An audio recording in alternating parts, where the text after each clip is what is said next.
Bonjour les amis de Radio Camino, vous êtes certainement en train de préparer un voyage pour l'Écosse et vous vous demandez comment est-ce qu'on s'habille quand on randonne dans les Highlands, quelle que soit la saison.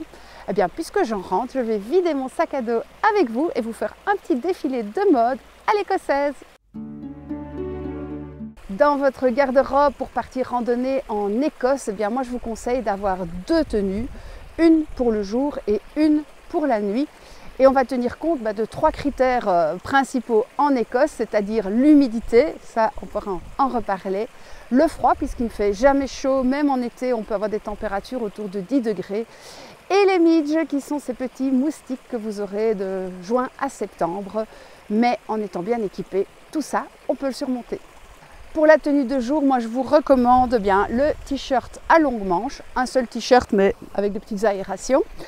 Si possible dans des matières qui ne transpirent pas trop, donc le mérino c'est quand même bien. Ensuite un polaire bien chaud, parce que voilà, il peut quand même faire assez froid même la journée. Et en troisième couche, moi j'aime bien d'avoir un imperméable fin mais très imperméable et qui est assez large pour pouvoir mettre autant de couches qu'on veut en dessous.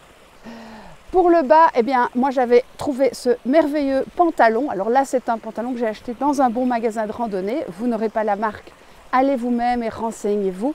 L'avantage de ce pantalon, il n'a qu'une couche, mais il sèche très très vite. Donc ce n'est pas un pantalon imperméable et pour les saisons d'été, je trouve que c'est vraiment l'idéal. Si vous partez à la mi-saison, il existe également des pantalons de marche doublés avec la surface qui est déperlante.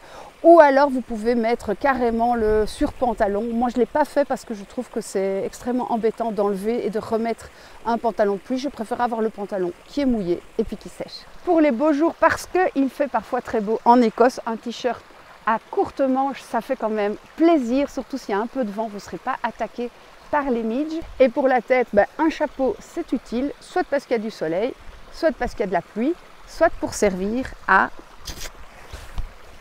mettre votre filet anti-midge.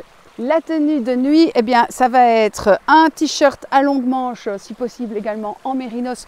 N'oubliez pas qu'en Écosse, faire sécher la lessive, c'est très compliqué, il fait très humide. Alors, ça c'est une culotte de rechange, c'est quand même utile. Ici, un pull en mérinos à longue manche, vous voyez le petit modèle, pas très cher, dans une enseigne bleue bien connue. Et le caleçon qui fait le pyjama. Alors par contre ne marchez pas avec le caleçon parce que les midges elles peuvent piquer à travers, donc il faut des vêtements qui ne collent pas à la peau pendant la journée. Malheureusement il faut bien se protéger de ces petites bestioles. Comme les nuits peuvent être froides en bivouac, moi j'ajoute une paire de chaussettes bien chaudes et le petit bonnet si possible écossais. Il manque plus que la cornemuse.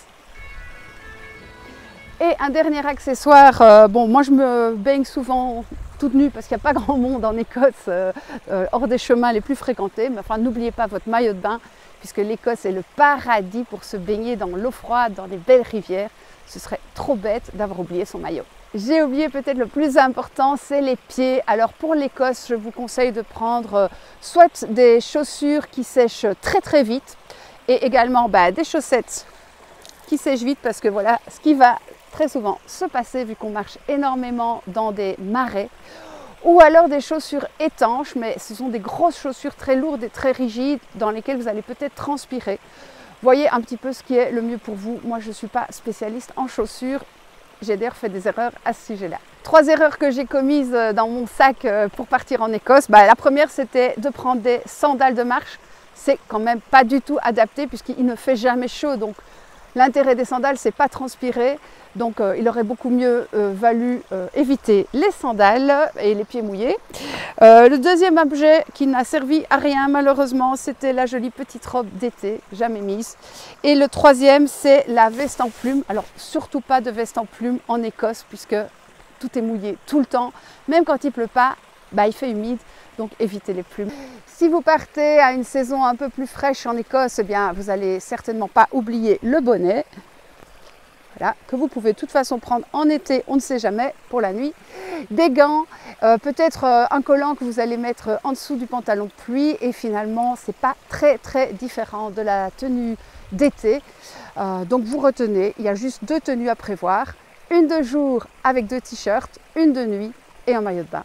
Et voilà, vous êtes prêts pour l'Écosse. Je vous souhaite de bons préparatifs. N'oubliez pas de regarder mes belles vidéos sur les chemins en Écosse et je vous dis à bientôt pour d'autres vidéos. Ciao!